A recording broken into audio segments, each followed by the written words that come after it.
All right, Moritz. Nice to meet you. Good to meet you. So tell me why you're here. I am a friend of Christopher Life, the organizer for the event. Mm-hmm. We met in, I think, 2018 or 2019 when he presented to a small audience in an Airbnb about his vision for what the change of politics in this nation could look like. And I've been a friend and in a small capacity an advisor in various forms over the years. And he invited me to come along, curate an hour of programming, and so that's what we did. Very nice. Yeah, it's fun to hear that this all started in an Airbnb somewhere with just a few people. We had. I asked him the kinds of questions that made him perk up and wonder, okay, who is this person that's asking these questions, and how are they in this room? So. Yeah, how are they thinking? How are they viewing the world? Because I'm reading Course on Miracles right now, and it talks about what a miracle really is. It's just a shift in perspective. Right. Interesting. Yeah. So tell me about the Natural Law Institute, which is your foundation. It's an institute. I've just recently assumed the position of vice president. I've already been a fellow for many years, now a senior fellow as well. And the institute is essentially started out recognizing that the nature of conversation across the political debate is devolving from an exchange of ideas into a repeating of talking points to make short-term political victories happen. That was really the original impetus for the founder, Kurt Doodle, to start putting some systematization behind how the different political sides act, what their biases and interests are, what their predispositions are.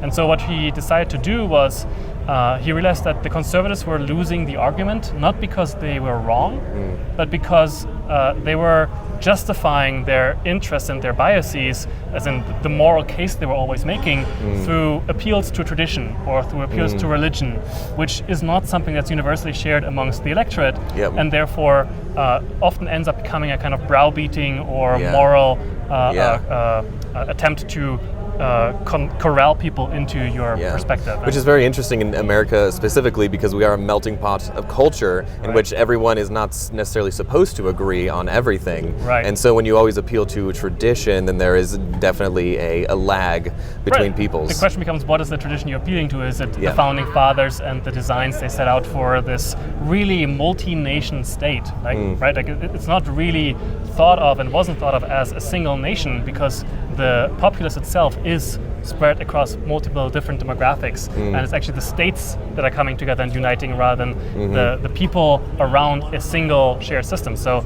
really what it was originally modeled on was the Roman Empire, which had these different provinces with their different needs and the different capacities. But so that was the original impetus for him to start this.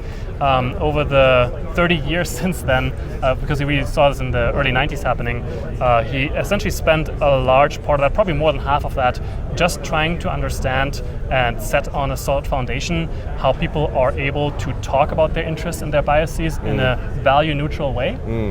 And that ended up producing the need for understanding how truth works and how to solve the problem of lying, because there's an infinite number of ways of lying, and so it's often easier to lie than to actually speak truthfully. And so today the Institute really covers all the way down from physics up to decidability at the political scale through the social sciences. It really is working on removing the pseudoscience from the disciplines that are between the closed sciences of nature and the social science, which tend to be much more malleable or perceived as more malleable. Yeah, would you consider social sciences to be like truly scientific in the sense that there's like certainty, or that there's or is it not? Is it more of a soft science in which there's a lot of room for interpretation? Not in their current form. In the current form, they're practiced as disciplines that abhor measurement, or they use. They try to appeal to measures, and they have and kind of envy of the physical sciences because you can measure things with certainty there. But because we as humans are so malleable, because we can change our behavior, right? Like we're not like an atom in the way that there's a very narrow set of states that we can be in, and therefore a very clear corridor of behavior that exists there. We are much more malleable, and so the social sciences present a problem that many different societies have many different forms, perform many different rituals, and have different needs and all these things. And so what we focus on is identifying the limits in each discipline. What can you go up against but not really go beyond, right? Because that tells you within what range you're actually talking about a phenomenon, and then that allows you to start to identify this is the way that happens here, here, here, here, and here, and we can set this into relationship to each other, and then we can start to actually bring some order, let's say, and some measurement to that. And so I'll give you a concrete example of what that looks like in one or two disciplines. Please. So one of the examples is psychology, and psychology we replace with essentially acquisitionism, which means we are animals, and animals need to acquire resources as an energy in order to subsist and to persist, right? And so you can restate all of our behavior as different attempts at acquiring different forms of energy or resources, right? Like if right now I'm capturing your attention, which affords me an opportunity to persuade you or to bring you into relationship with me so that we can become cooperators in the future to hunt, even though we might do it in a different way today than we might have in other times. So that's an example. Then another would be, what would be another one? Another one would be essentially replacing therapy with cognitive science or neuroscience, right? That's already an existing discipline, but essentially therapy and psychology, application of psychology, tends to be an extension of priesthood into the secular realm, which was really more concerned with making people neutral with respect to harming the group, right?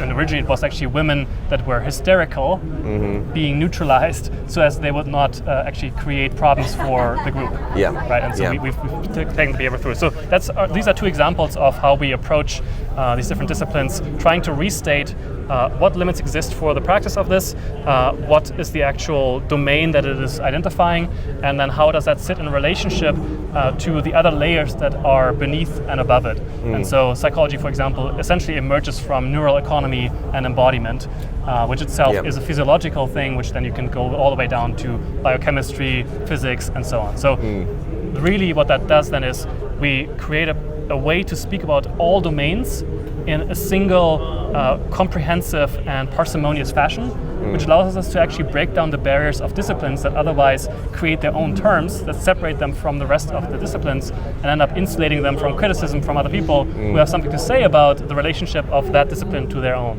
Interesting. So this idea of measuring the human experience in a way, because that's what these things are. How do you? And you're saying basically like there's borders in which we can measure, and then there's borders in which we can't, or is it just the science is not specific enough and not advanced enough to actually go to the biochemical layer that humans actually are functioning on? A lot of it is really about the consistent application of the practice of testimony. What that means is, if I'm going to say biology is like this, how do I know that what I'm saying is true? Right? Like it's an assertion until you've demonstrated that you've performed your due diligence to identify within what limits your claim is actually making a statement. Right? Like if I'm saying physics is all about energy transfer, and then somebody else comes along, no, it's about space-time. Like we're now in conflict because we're making an assertion about what a discipline is about without identifying what the subject matter actually is that we're talking about in a way that another one can recognize. And so the task really is about staying silent about things you do not have the capacity to speak about, asking for more information or finding that information, and only asserting confidently where you are drawing from personal experience with respect to the testimony that you yourself are able to do, or that others that you have performed your due diligence in ascertaining whether they are speaking truthfully what they are speaking about. And so that really is it's a very challenging task to practice that. I have, for example, one of the things I've done to get better at that is to speak in something called E prime. E prime really is the use of the English language, but without access or use of the verb and else declinations of to be. Interesting. Because if I say, I'll give you a concrete example. If we go to the movies and you say, that movie was awesome, and I say, that movie sucked, Now we're in conflict over some kind of ontological status of what the movie is like, right? Or what quality it has. Whereas if you say, I really enjoyed that movie, and I say, I really didn't enjoy that movie, now we're not in conflict. We're understanding that these are perspectives on an experience that we had differentially to the same, in relation to the same object. Yeah. And so then the question becomes, what made that difference? Right? And so it becomes a collaborative process of ascertaining where that came from. What the difference is, which is basically like the individuality of each individual. Right, like your taste, your preferences, your beliefs, all those things. So you're basically taking a measurement system and putting it within the context of an individual and their experience, and then interesting, and then you go into the interrelationship of people to each other. Yeah. Yes, exactly. And so that has given me a means to speak about the world in a way that allows me to speak confidently and therefore to have legitimate confidence that's based on competence. Right? Like a lot of people, when they experience anxiety or neuroticism or a threat, they end up attempting to displace that uncomfortable feeling by making assertions or by seeking a security. And I do that too, of course, but the actual way to replace the phenomenon of anxiety is not to displace it by distracting yourself or by self-soothing. It's by actually creating competence such that you no longer are exposed to the threat that anxiety is actually in response to. Right? Interesting, If I walk around and I see people fighting with swords or with guns, I should be anxious. There's a real threat on my life that's possible there. But if I'm situationary, where if I maybe even have a gun on myself, if maybe I'm walking around with 20 of my friends, like those materially change the calculus of what I can do, and therefore what my emotions are able of informing me to do. So basically anxiety comes from a place that the external world has so much an effect on me that I can't even orient my internal world without the external world.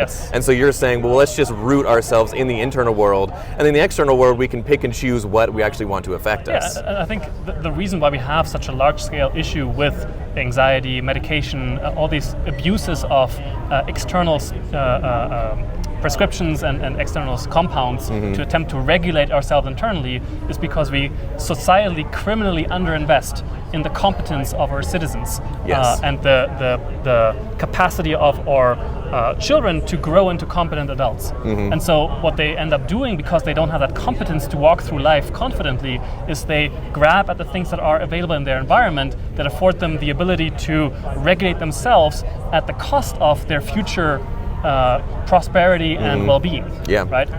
Yeah, and it seems like countries have an incentive to actually have a citizenry which is not competent, because then they're much more controllable. Subsets of that country do, yes. Yes. 100%. And so my question is, how do we have competence? How do we create competence in the citizenry? One of the things that we talk about in Natural Law Institute is the reorientation and the refocusing of the polity and its fundamental individual, like low-level unit from the individual to the family. Right? Because really, the family is the unit where political decisions get made. Like if a husband and his wife are divided about a political question, then they cancel each other out. They essentially had no effect. If they're both voting for different, exactly, and in a two-party system. Right. And so a house divided cannot stand, right? And so, and also the family is the productive or reproductive unit for the polity itself. If the families don't exist, or if the families don't reproduce, you don't have a polity. You have a dying society. And so, in order for us to have a healthy society, we do have to have children. In order for those children to grow into competent citizens and not just consumers, we have to invest in the ability of the unit itself that produces these children to do their duty in making them into those competent participants, right? And so, that is one of those things that we talk about.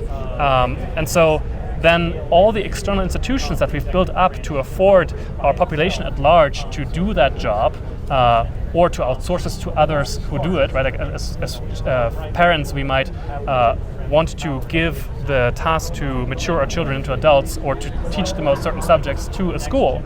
But what we're really doing is we're outsourcing a task that we are supposed to be capable of doing ourselves. And so that with that along come significant drawbacks, because essentially you've replaced a real relationship between the child and the parent with a substitute relationship of a substitute parent to a child. They essentially spend many more hours around the teachers and their peers than they do around the family. Like if mother and father come home in the evening, or if they bring them to the school in the morning, that's all the interaction that they get over the week, except for the weekend. And 8+ hours, we have the children essentially around maybe strangers, but essentially people that are not their family. And so we wonder why the kids don't end up having a capacity to appraise the task and the investment that their parents make in their well-being and in their existence, and to steer themselves and really feel in their life the love that those parents are giving them, because most of the day they don't experience that. I mean, I think there is something to be said for maybe even the nuclear family system is not quite enough, and actually having a community that also has the same foundation and the same ideas of how we should interact with each other. Let's go into the idea of network politics, and what does that mean? So if you have competent adults, then they can organize, right? They can organize to pursue shared interests. And ideally they pursue shared interests not only on the level of their locality or their municipality or all those intervening levels up to the top level of the state, but they do it on the largest level that they are a participant of, which might be the entire polity, right? And so one of the problems we currently have in the political system, especially in the US, but also across the West and perhaps even beyond that, is that we have these political parties, which essentially are gathering bodies for people of shared biases. Like you have the Republicans that are essentially representational for the masculine bias. You have the Democrats, which are essentially representational for the feminine bias. You currently have the Independents, which are not really a party. There's many different parties here, but I view them as directionally being an integration of the two biases, right? And so I think that's actually an interesting messaging for the independent sector to play with. We're the adults in the room. Everybody else is kind of a child. Exactly. But so having set the stage with the parties, which are these interest groups pursuing their own interests or their vision for what the entire polity should do, we now have, by virtue of access to universally available communications, coordination, and commercial media, as in the internet, social media, and then digital transactions, and perhaps even blockchain and crypto solutions, we have the ability to organize in a much more fluid way than the party structures affords, right? And so there will probably never be a doing away with persistent bodies of people throwing their lot together and pursuing the shared interests. But what I'm pointing to is that because these media exist now, we can make use of them, people are practiced in their use, we can now fluidly organize to achieve certain specific outcomes that we can agree are worthwhile to achieve without having to throw a lot in together in a tribal entity that ends up becoming an identity giver for me, and therefore essentially has an interest in capturing me as a constituent rather than in performing a task that is in my interest. Absolutely. And so I think the way forward that I see is for people to they can still have their tribal identities, their tribal affiliations, that will always be the case, but to put much more emphasis on the achievement of specific outcomes that are the interest of everybody, and to fluidly organize to achieve them, and then call it a job done and move on to the next thing. So there's like this idea of appealing to authority, which we were kind of talking about earlier, which is, am I going to externalize my choice making to an entity that knows more than me?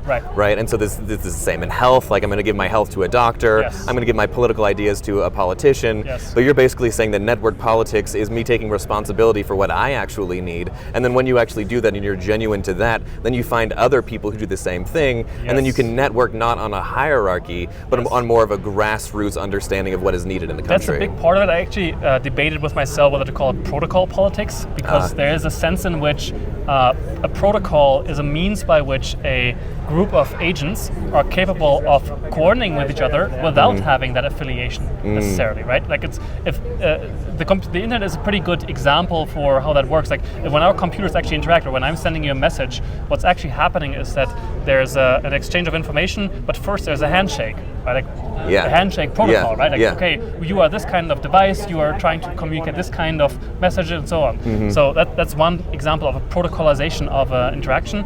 But what I'm trying to point towards is that there's actually an adaptive advantage if you hold yourself and the people that you are engaged with to a certain level of integrity or behavioral standard that gives you the confidence and the real world trust that if I'm going to interact with you, I know that you're not going to take advantage of me in this way. Yes. Right? And that means we can now coordinate with each other much more fluidly than if we have to use other coercion mechanisms like remuneration or manipulation to try and move each other to perform something for our individual interests. Yeah, but I think that one of the problems with that is that the idea is that everyone is going to have different ideas of what it means in the politics, and that's why the system that we have today is a hierarchy in which, hey, we know what's better for you than you know what is good for yourself, and that's so we're going to take of those people, it's self-perception. So how do we kind of like bridge that gap in people's minds of that problem? A big part will always and forever be education and training. And I think we sometimes overemphasize the value of education, which really most people understand as information transfer. But really what it should be organized around is training, which is really capacity generation, right? Like building up capacity to be able to perform certain kinds of tasks. Like I only now, at the age of 31 years old, feel like I'm actually an adult that is able to take responsibility for their own actions across a wider domain than the very direct way of like, how do I assign my attention to something, right? And so that should have happened by the age of 16, probably. And I should have been well further along the way of being positively able to contribute to a larger thing than just my own well-being, right? Your path is perfect. You arrived at just the right time. I believe so too, but we're essentially rebuilding stuff that we have lost because we've forgotten what the actual underlying foundations are that afford us the ability to organize politically, to enjoy the freedoms that were set out by the Constitution creators, the Founding Fathers, and often people point to, especially the Republicans and the Conservatives, make this fundamental error. They think that the Constitution as a piece of paper protects them. It does not. It is a piece of paper. It is a design, but only lives by virtue of the institutions that are actually enacting the design and the capacity of the citizens to hold to account the members of those institutions in their performed duties, right? And so in order for us to reclaim freedom and independence from imposition of cost and tyranny, essentially, we have to be capable of identifying when somebody is stepping away from the straight and narrow path of public service and bringing to bear the force that is within our capacity to exert upon them, such that they will rejoin that, or to remove them from public office. And so the very concrete example is if somebody, for example, in a town raises the flag of an enemy nation as the mayor, and they fly it on a public building, then they've performed an action that identifies them as not having the interests of the people at heart, right? And so then we should move as individual citizens to remove them from that office, to bring all the weight of the legal system, but also public opinion to bear on them, and to essentially remove them either socially or legally from that station. And it becomes uncomfortable for people to talk about that because it feels like vigilante justice, right? Like, or assuming the ability to judge whether somebody is performing it seems somewhat arbitrary. Right, exactly. And that's why it's so critical that the citizenry at large is educated about law, legality, lawfulness, and legitimacy, all those different concepts alike. Isn't the idea of natural law and the Founding Fathers is that it's not arbitrary and that it's not simply a piece of paper, but it's not simply something that we all agree upon. It is something that is innate to human beings, which is a God-given right, which is life, liberty, and property. Yes. And so, like, isn't that kind of the foundation where even though we may vary and disagree at some points, we're always going to come back to those as being innate within us? Yes, they properly identified that those are capacities we can exert, and if we exert them, we are due certain rights. But rights have to be brought into existence. They don't exist on their own. Like if you're trying to exercise a right of being able to move freely, what does that imply? It implies the restraint of others to prevent you from doing so. How do we restrain others from imposing upon your right to move?